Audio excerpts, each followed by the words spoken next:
Hey guys, thanks for getting together. You bet. We try and do this kind of a planning session before our annual meeting every year to make sure we know what we're going to talk about. You know, we have a smidgen of time that we can kind of present what we're trying to got done last year and what we want to get done in 2012.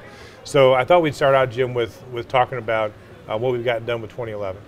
Terrific. So big public policy agenda last year, economic development agenda, of course, a lot of membership stuff last year. You were really involved in the public policy piece. Why don't you talk a bit about some of the points that you want to get across to the membership about what we got done last year?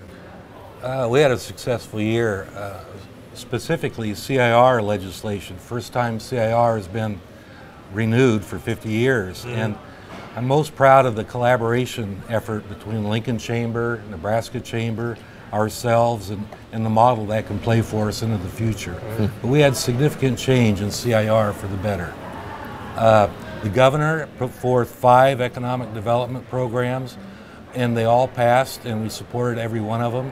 One in particular I pay attention to is the new internship support program. I think it's great for the kids in Nebraska, the students. It shows them opportunities that exist in our communities early and gets them engaged in our communities early.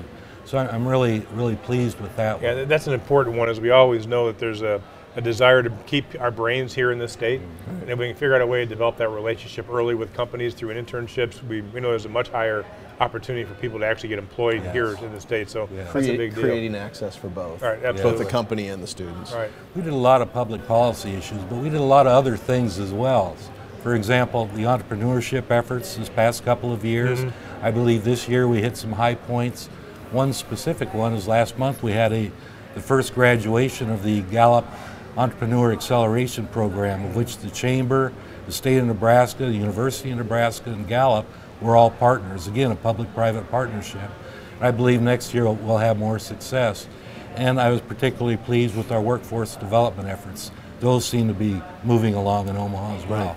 Yeah, you put in a lot of time on a lot of this work, particularly CIR, so thanks for your leadership. That doesn't work without your leadership there, Jim, so thank you very much.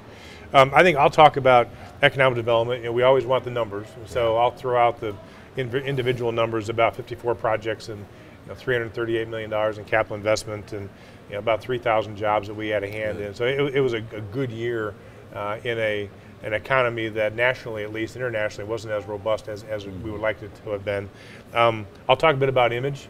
We're always out there trying to build people's impressions of what Omaha is like, and we do that through Delta and United Airlines In-Flight magazine and CNBC and their website and top 10 reasons why Greater Omaha is a great place to do business.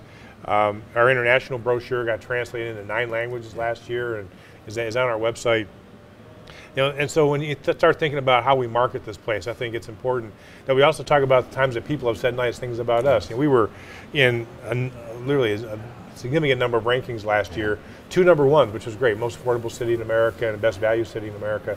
Those are a big deal. So we'll talk about that a bit, and we'll talk about some of the successes. So like one of them is Avonix that invested $80 million up in Blair. Yeah, that's a great story because it's a partner of ours. It's an international investment. It's a continued investment by a new company. So we're glad to see that. It touches on our 5 communities. It really does. Yeah, that regional partnership we have for economic development. And then I'll talk about membership too. I mean, we're always trying to figure out how we provide enhanced services to our members. We kind of reverbalized our message a little bit to talk more about my chamber, your chamber. How do we customize all of our members' experience here to something that'll give them the biggest bang for their buck? We actually did a lot of advertising this past year on KFAB in particular for marketing the chamber as a service to members. Our BOSS program was really invigorated last year, and I think it's going to be even more this next year. So if I cover those things, I think we'll have given the members a good idea of what we got done in 2011. Really good. Then we can start focusing on what you want to get done in 2012. Well, here we go. I think one of the most important things we need to do is Destination Omaha, which is take those economic development clients, and in the past we've reached out to them. Now how about we bring them here? Let them experience this place. In the next 2 years, we're going to try to take them to the College World Series, the Olympic trials, the women's volleyball regionals, and the U.S. figure skating championships, and have them go to these events. One, to have fun, but then also to see all the great things that are going on. Well, even think about Big Ten games. We have a whole new audience there with these Big Ten companies now having a chance to come to Nebraska to see a football game. So absolutely, it's a great opportunity to show off our state. And it's real, because when you look at what's going on here, for instance, let's change the B-roll. Instead of a cow chewing its cud or a dirt road with a barbed wire fence showing Omaha, they should be showing the technology that's going on here, the building that's going on here, the innovation that's here. Absolutely. And that's real. That is real. It is. Which kind of leads to the second thing, which is small business. Small business, we have to forget about last year, and we have to move from just the survival mode that I think people are in, from survive to thrive.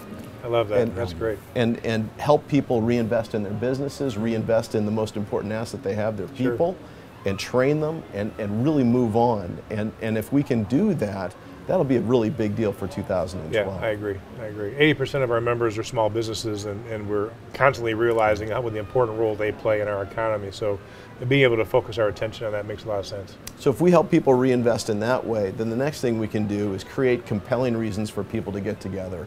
Have them be fun, but also you do business with people you like, and to like someone you got to get to know them first. And let's create compelling reasons for people to get together. Buy the Big O Show is a great example of that. That's great. And let's not only have people there, but then also let's have our groups create a buy opportunity where they go in there and they want to be using those vendors. And I think that could be a good difference maker. I agree. That's great. And then I don't know how you can even get close to the work Jim did on CIR. You know, the way he led our group and the way he jumped in and did a fabulous job. That's a tough act to follow. So I may need some help when it comes to K through 12 education. We have two big school districts, OPS and Westside, that are going to hire their superintendent. This superintendent is going to shape the lives of kids for the next generation. It's all about our workforce in the future. Absolutely. And we have to help them make that choice. We have to help them in any way that they like us to. And help the districts as time moves on. Hey guys. Hey Danny, how are you, man? How's it going? David. Good to see you. Good to see you. Hey, good to see you. Hi, Nate. How are you? Jim, obviously. Jim, excellent. Good to see you. Hey, we're just here kind of doing some planning for the annual meeting that's coming up next week. And in fact, over at the CenturyLink Center. Signs look great, by the way. Thank you very much. Yeah, we like the signs a lot, and I got to tell you that CenturyLink and I were really proud to be residents of the city, and hopefully the chamber is even equally as proud for all the great work that you're doing. Absolutely. And I got to tell you, with the growth of Omaha and the expansion of business, lights out. It's a great job. Great, thank you. Thanks for your help on this meeting too. Yeah, you're very welcome. Well, let's get back to your planning session, and I'll see you next week in my house. All right. All right. See you later. See you. So K through 12.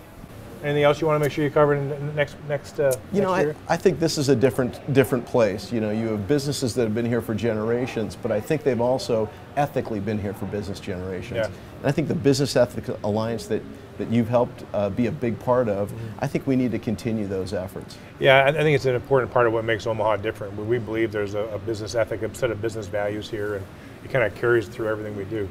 Well, I'll tell you, if we cover those things, I think we'll have successfully given the membership the message that things are alive and well and moving, and that we've got an aggressive agenda that we're going to have a lot of success with. So thanks for your leadership. Thank you for your leadership in advance. We appreciate it. And I guess let's go get them, huh? That's right. Great. Thanks.